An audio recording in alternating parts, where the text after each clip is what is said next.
Welcome to the Fascia-Informed Therapist, the essential podcast for occupational therapy professionals looking to deepen their understanding of fascia's pivotal role in therapy and health. I'm your host, Amy Mayer, an experienced occupational therapist, practice owner, and dedicated educator. Here we'll dive into the fascinating world of fascia, exploring its significance in the human body and its critical influence on occupational therapy practice.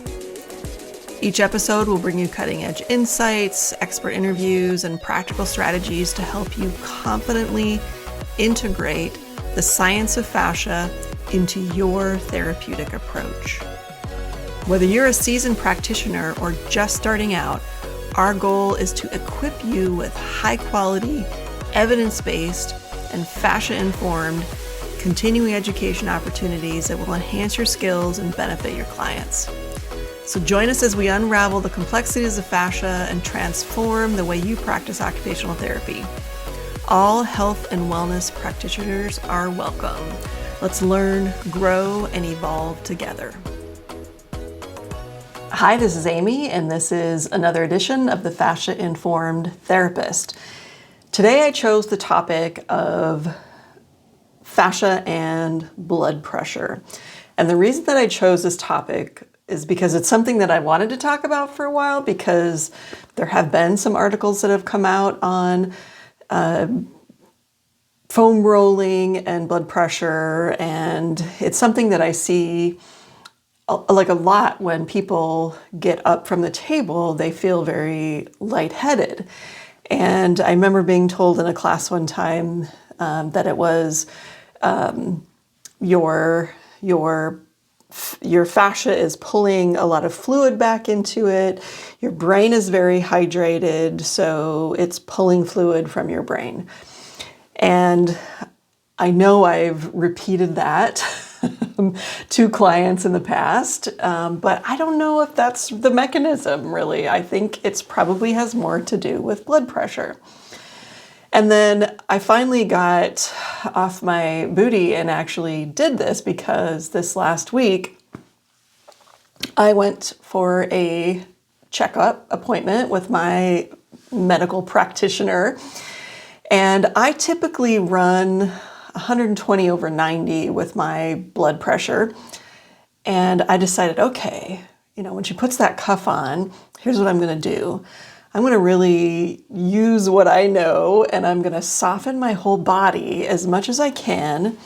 And I let my arm really soften, because you know how sometimes we just hold our arm out there while they put that cuff on, and they're putting I don't remember the name of the thing now that they put on your forearm to listen to the heartbeat. Is it a stethoscope? I don't remember at the moment. Anyway, you kind of hold your arm out there, which stiffens the tissues, right? We're contracting our muscles in order to do that. And then we're also kind of nervous. What's our result going to be? A lot of, there's the whole white coat syndrome thing. So I let my arm just relax on my lap, and I let her just move how she had to take the blood pressure. Relax through my face, my neck. Used my whole yoga, the final relaxation cues I often give, relaxing through the body in the different areas of the body. And then that just softened everything. And so again, I'm usually 120/90, and I can't remember. Gosh, I think it was way back when I worked at Creighton in the early years, when we were switching over to HSAs and we had to go get our blood pressure checked for the first time. And that was, probably in the mid 2000s. So I think I might've been lower back then, but anyway, pretty consistently 120/90. I was 110/70. So that made me think, gosh, I really need to look into this more. And that's another area that we can really help people with blood pressure? Because then I went over into the CDC and I looked at, what are some of the stats right now with blood pressure? And the latest CDC information says in 2022, High blood pressure was a primary contributing cause of 685,875 deaths in the United States. Nearly half of adults have high blood pressure. That's 48.1% or 119.9 million. This is defined as a systolic blood pressure greater than 130 or a diastolic blood pressure greater than 80, or are taking medications for blood pressure. Those are the people considered to have high blood pressure. 1 in 4 adults with high blood pressure has their blood pressure under control. Only 1 in 4.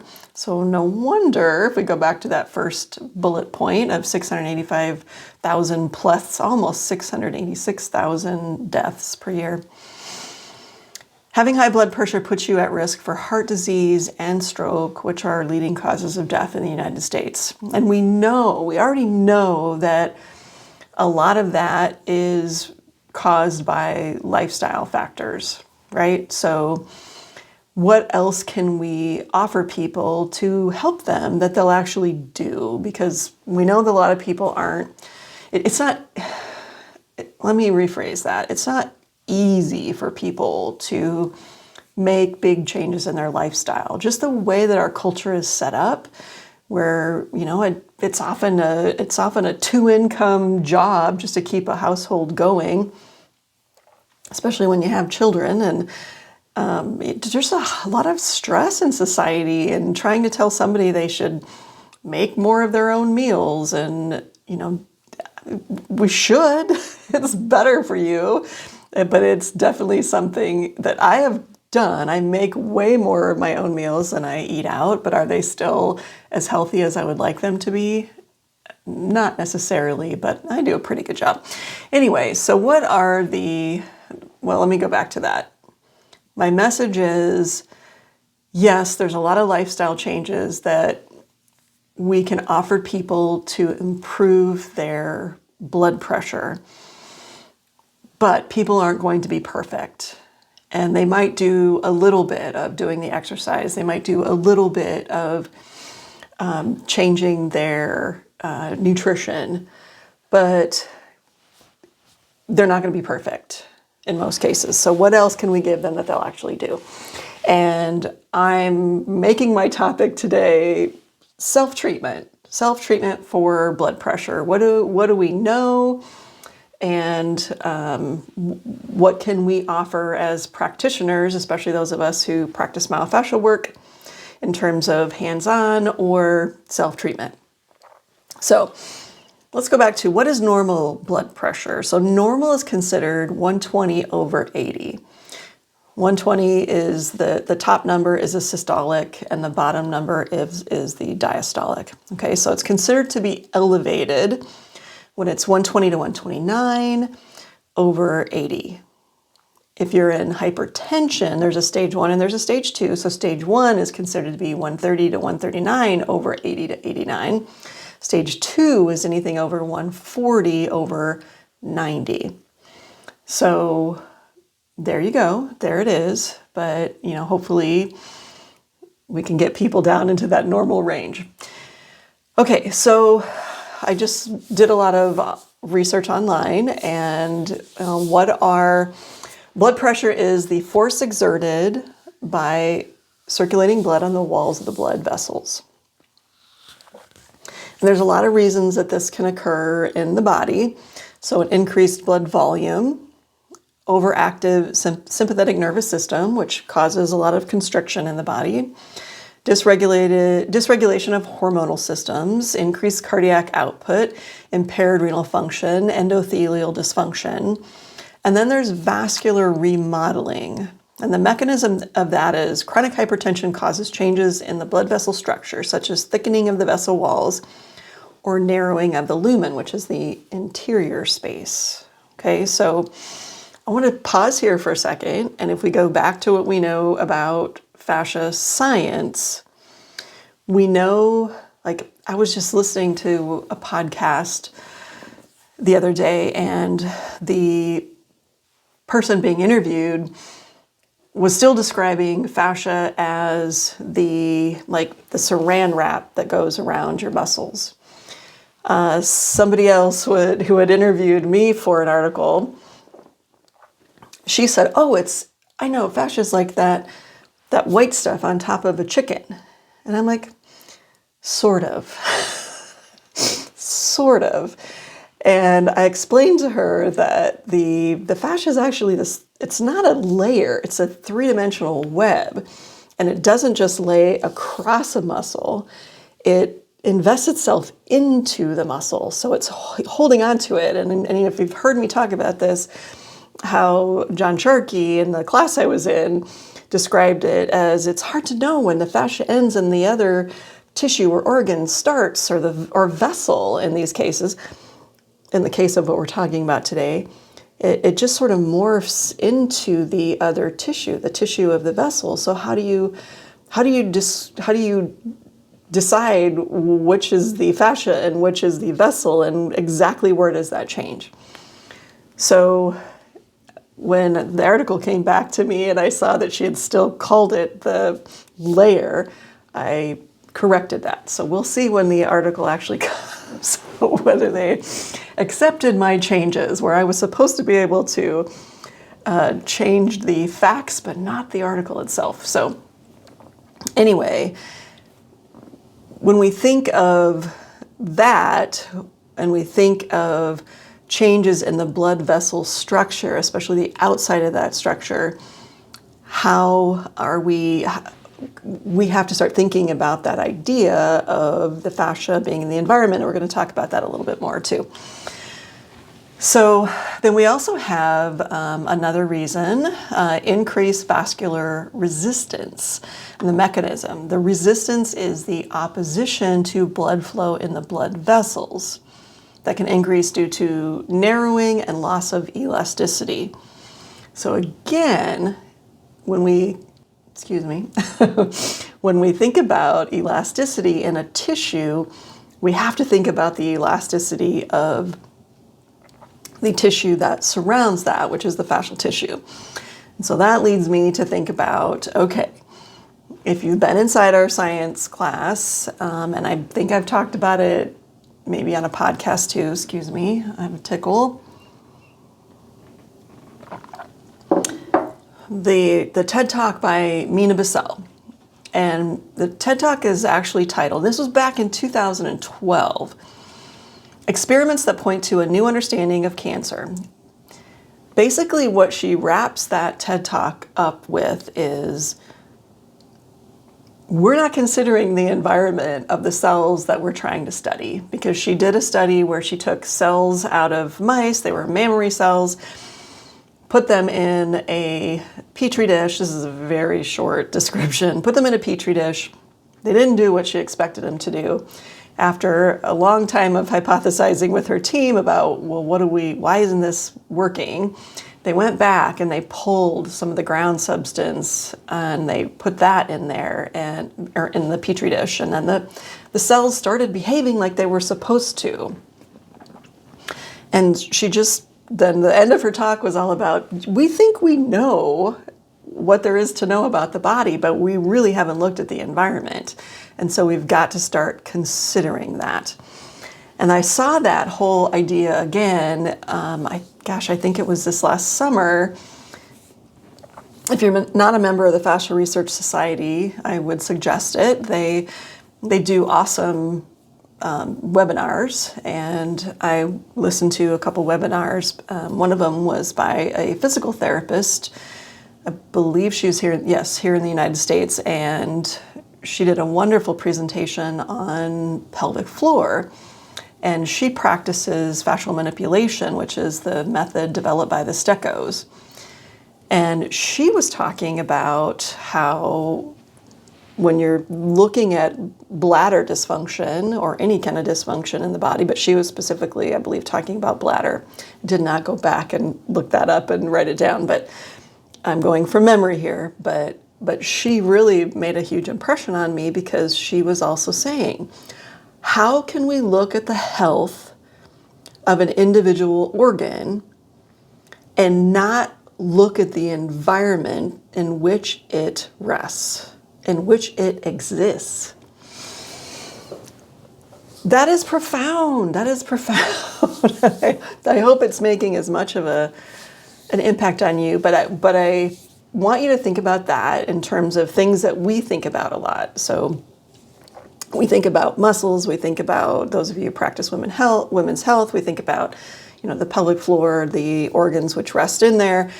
We have to think about the environment in which these things rest. So that took me to Katie Bowman. And I remember reading her, gosh, I don't have it in front of me right now, but her book, I think it was 2016 when she came out with Alignment Matters. And I've read that book so many times. It's so good. And it's a collection of her blogs over the years, and it's fantastic. So I remember her talking about blood pressure in that book in terms of how when we take our body out of its intended alignment, that we change the intended flow of the blood in the blood vessels. So I went back to her book and pulled some things that I wanted to share with you. So anyway, this is from Katie Bowman's Alignment Matters, a revised edition of the first 5 years of Katie Says. Okay, and remember, Katie Bowman is a biomechanist who I describe her as someone who devours the literature and then makes it super simple for the rest of us to digest. So she describes pressure-based conditions, things like pelvic organ prolapse, varicose veins, constipation, hemorrhoids, hernias, and high blood pressure. Trying to do exercise to fix a pressure-induced issue while continuing to hold your body in a way that continues to create high pressure will never work. So of course, Katie is someone who discusses posture and alignment to the nth degree. And her first book, Move Your DNA, of course, changed my life, which you already know if you listen, and made me really integrate the whole idea of posture with fascia, what we know about, not myofascial release, fascia science, the study of the system itself, the body system. So if a pressure-based alignment has developed in your body, then your entire body needs to be aligned so the pressure goes back to the correct homeostatic value. And she talks about two things in here, which I'll summarize. One is the lower lumbar curve, okay? When we have that curve in place, that creates more openness in the abdominal region. If we flatten that curve, we basically have to tuck our pelvis and the rib cage comes down closer to the top of the hip bone, the ASIS, right? So that creates less space for blood to flow. And if you're with me on the video version of this, then you're seeing what I'm doing. But hopefully I'm describing it well enough for anybody who's listening. So if you tuck your pelvis and let your rib cage come down to the top of your pelvis, that makes you look kind of chubby in the front, but it's collapsing all that space, forcing basically more, anything that's going to flow in there has more resistance because we're compressing it, right? So she talks about the consistent sitting that we do in our culture, and that creates that pressure in there, which is going to create compression, which will cause increased pressure. I cut a whole piece out that I wanted to read to you, but I'm afraid that would be boring, but I think I'm just going to read it. The smaller arterioles in all your muscles should be holding their share of blood, reducing pressure in the larger arteries. The tighter muscles, the less blood they hold. The higher your arterial blood pressure. The abdominal aorta is the most susceptible to plaque accumulation because the pressure there tends to be very high. It tends to be high because most of us have a very tight midsection as a result of the excessive time we spend in hip flexion or sitting. The lack of rotational movements we have in our daily lives and the tension that we have in the back, holding ourselves upright with the spine instead of the glutes and the hamstrings. Tight, larger abdominal muscles can't aid your cardiovascular system in the way they should, which is why a larger waist size is a risk factor for coronary heart disease. Okay, so yes, what I just said. Okay, here's another bullet I pulled out that I want to read you. Changes in blood vessel geometry. That's what we're going to talk about now. And what she means by that is, for instance, forward head posture. When you have forward head posture, you are significantly changing the geometry of the blood vessels in the neck. And that can get you in trouble for a couple different reasons. There are natural changes in BVG in the body where arteries branch off to travel different directions. And in these places, the arterial walls have programs to deal with this change.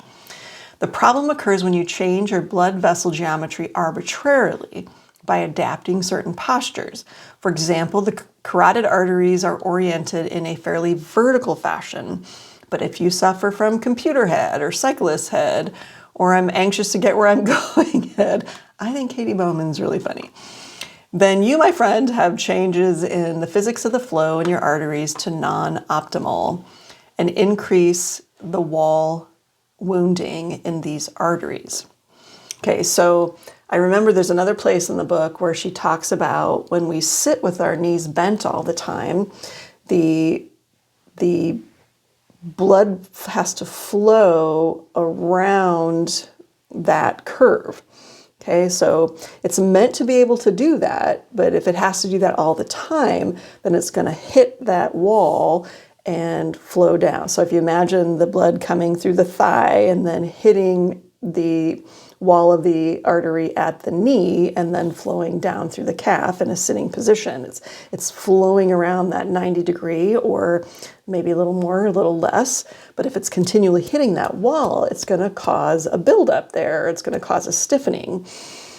So same thing can happen in the walls of the neck when the arteries are meant to be more vertical, but we push them forward. That causes a change in their geometry, and wherever the blood is hitting the wall in an unnatural way, that's going to cause a stiffening. Okay, I think I got that. Okay. The correct here's another thing I thought was interesting that I pulled out of there. The correct exercise intensity for those with medicated or unmedicated high blood pressure is moderate, or 40 to 60%, not 70 to 85%, because she talks about the turbulent flow in when you have high blood pressure. And when we don't want to take, we especially don't want to take somebody who's moving a lot in poor posture and has turbulent flow, and then it's moving around arteries that are not in the geometrical design that they were meant to be in. But then when we ask you to exercise even harder, then and you already have high blood pressure that you're trying to correct, that can just cause more problems. And that makes total sense to me. Hopefully it does to you as well.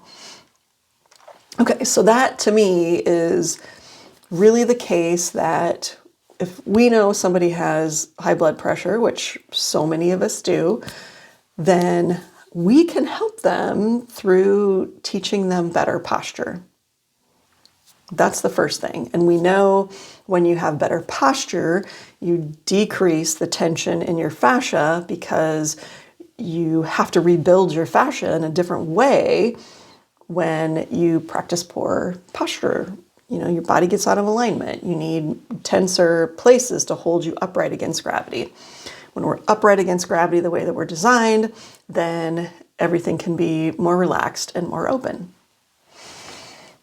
Now, it doesn't always feel that way when you start asking people to change their preferred posture, because they get comfortable that way. Their brain and their body gets comfortable because the fascia has rebuilt itself. Okay, all right. So now let's talk about the yoga. So there is a lot of studies about how yoga can reduce blood pressure. It's also one of the most widely recommended exercises for fascia health by the fascia researchers out there. This study is called The Effect of Yoga on Blood Pressure and Prehypertension, a Systematic Review and Meta-Analysis. And essentially what they are saying is, yes, it works. So why does it work? Now, the mechanisms are always, the study is often, does it work or doesn't it work? But the mechanisms are often hypothesized, right? So one, yoga is also good to improve posture, and yoga is also good to open the body and move the body in the way that is really good for the fascia. It takes your body into often unusual or different types of more expansive and compressive movements than we're used to. It takes the joints through a greater range of motion. So we get a wonderful effect for the fascia and stretching it and moving it.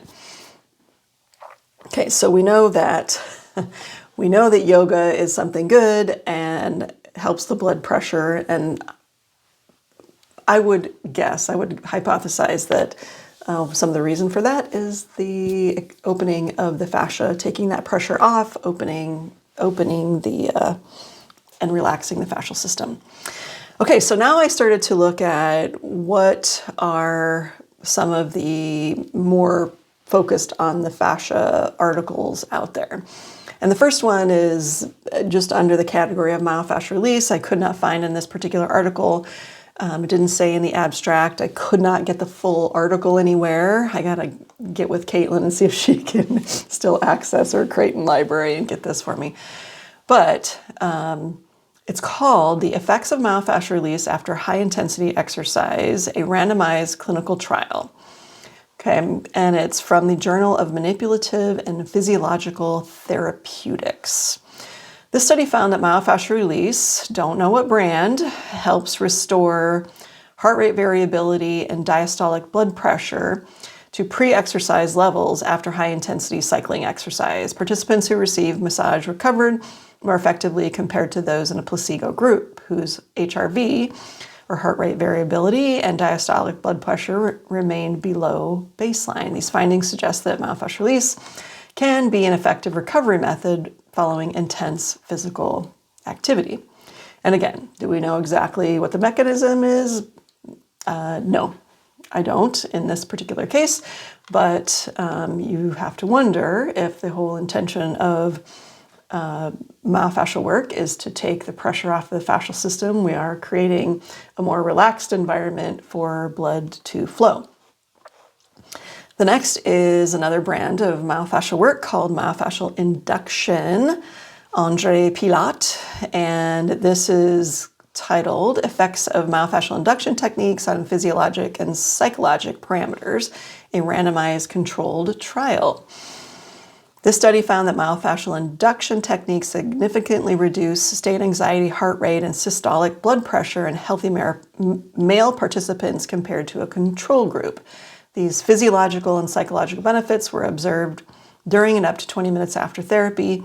While no significant changes were found in trait, anxiety, or depression, the results suggest that myofascial techniques may help promote relaxation, modulate cardiovascular parameters, making them potentially useful for stress and anxiety management.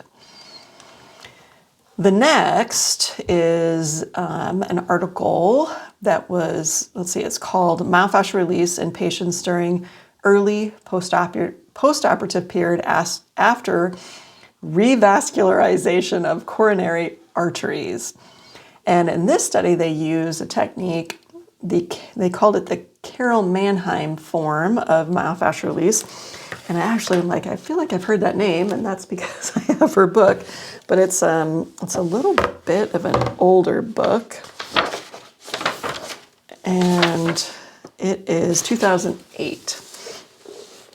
And I was trying to find out, what are her origins? Where did she learn myofascial release? And she's a physical therapist here in the United States, but I could not find anywhere where she says where she learned her myofascial release, but she does talk about the history of myofascial release and credits Ida Rolf. I believe it was back into the 1950s where she talks about Ida Rolf talking about fascia work and myofascial release. So this study actually was in the Disability and Rehabilitation Journal and actually gave implications for rehabilitation. The implementation of myofascial release techniques in conventional cardiac rehabilitation may improve pulmonary function in patients during early postoperative period after revascularization of coronary arteries. The adoption of myofascial release techniques in conventional cardiac rehabilitation may decrease breathing difficulties, pain intensity, fatigue, and increase physical fitness in patients during the early postoperative period. Implementation of myofascial release techniques in conventional cardiac rehabilitation may enhance patients' improvement during early postoperative period. So, that does not specifically talk about blood pressure, but it does talk about a lot of related things. Then there's another form of fascial work out there called connective tissue manipulation, and that was developed in the 1930s in Germany. And there's a study here, acute effects of connective tissue manipulation on autonomic function in healthy young women. And it was in a journal called Complementary Medicine Research. This study found that connective tissue manipulation can immediately reduce blood pressure and sympathetic nervous system activity in healthy young women, regardless of their physical activity levels. After connective tissue manipulation, systolic and diastolic blood pressure decreased significantly, with variations based on activity levels, such as reduced oxygen saturation in highly active participants. The results suggest that CTM, connective tissue manipulation, may provide short-term benefits for autonomic balance, and further research is needed. Of course, it's always needed, right? So that was interesting. Let's see, and then we have another study. Myofascial release induces declines in heart rate and changes to microvascular reactivity in healthy young adults. And this is a 2024 article, which is interesting, in the Journal of Bodywork and Movement Therapies. This study found that myofascial release significantly reduced heart rate and increased parasympathetic activity compared to passive limb movement. MFR, and I don't believe it said what particular brand of MFR this was, enhanced microvascular responses leading to prolonged hypersaturation of muscle tissues and a longer time to reach peak oxygenation. These findings suggest that MFR may offer unique benefits for improving cardiovascular and microvascular function, making it a valuable tool in rehabilitation and recovery practices. Okay, let's see, we have just a few more to go. Maybe I'll stop reading and I'll just read you the name of the article and the finding the benefits. So this is a 2018 cardiac and autonomic blood pressure responses to acute foam rolling session. I think this is actually the article that I saw a while back and made me think, I got to look into this further. Now, I remember reading this article and that they use foam rolling, which I don't always like foam rolling because I think people can be way too aggressive. It's often something that you see in gyms. And I remember teaching a self-treatment workshop, and there was a bunch of young men that came together, and they worked out at a gym together. And they were referred by somebody else who went to their gym, I believe. But anyway, they came in and I'm trying to teach them the softening on the balls, and they kept wanting just to roll and grind on those balls. And I'm like, sir, young man, please resist rolling on the balls. And I'm trying to teach you a different way to relax on the balls, to expand your fascial tension. So anyway, this study basically said when people did foam rolling, these findings suggest that foam rolling may have a short-term cardiovascular benefit, including a hypotensive effect. So, and further research could explore its potential for cardiovascular health in broader populations. So, yes, again, and I'll follow that up with, I had another man that came to the workshop with kind of pulled there by his wife, who also wanted to just push and grind on the ball instead of relaxing onto it. And again, had to say, okay, you're here to learn a different way. Let's just try it today. And he was pretty floored that he could get really good results by being more gentle with his body. Okay, another 2016, effects of massage on blood pressure in patients with hypertension, and the Journal of Cardiovascular Nursing. This is a 2023 article that also talks about foam rolling, effects of foam rolling and strength training on post-exercise hypotension in normotensive women, a crossover study, Journal of Bodywork and Movement Therapies. Let's see, these findings suggest that foam rolling can be a useful addition to strength training routine without diminishing its blood pressure lowering effects. Okay, and let's see, two more. This is a 2022 article, Effects of Manual Therapies and Resistance Exercise on Post-Exercise Hypotension in Women with Normal Blood Pressure, Journal of Strength and Conditioning Research. Let's see. Among the methods tested, static stretching and massage had the most consistent effects, reducing systolic blood pressure by 4 to 5, the mmHg, up to 60 minutes after exercise. And then finally, another 2024 article, Effective Exercise Modalities on Post-Exercise Hypotension and this was not a blood pressure one. This is one that I came across, and I threw it in here because it interested me, because of course it's on postmenopausal women. Effective exercise modalities on post-exercise hypotension. It is about that. Hypotension in pre- and postmenopausal women, a systematic review and meta-analysis. I'm going to read this one. This study shows that a single session of exercise can help reduce blood pressure, post-exercise hypotension, or PEH, in women, regardless of whether they are premenopausal or postmenopausal. The hormonal changes associated with menopause do not appear to affect the magnitude of this blood pressure lowering response. Resistance exercise was found to be the most effective method for reducing blood pressure in women overall, while combined exercise, aerobic and resistance, worked the best for premenopausal women, and both resistance and aerobic exercise were effective for postmenopausal women.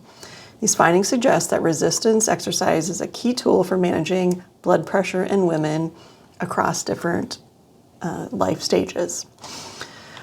So again, what do we know? This is turning out to be a little bit longer than average podcast for me, but what do we know? We know that the fascia surrounds the blood vessels. It is the environment for the cardiovascular system. And when it's tight, it's going to create less space in the body for blood to flow. So is it going to fix all the issues that cause high blood pressure? No.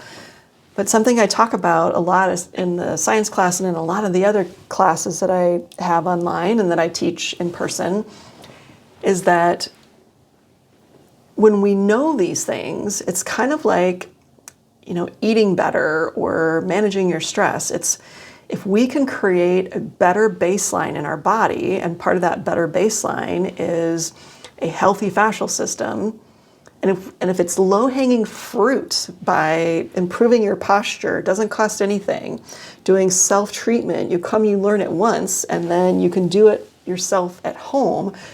That's pretty low-hanging fruit in terms of inexpensive, easy to do things that you can change. You don't have to learn how to fix a healthy meal and do it all the time.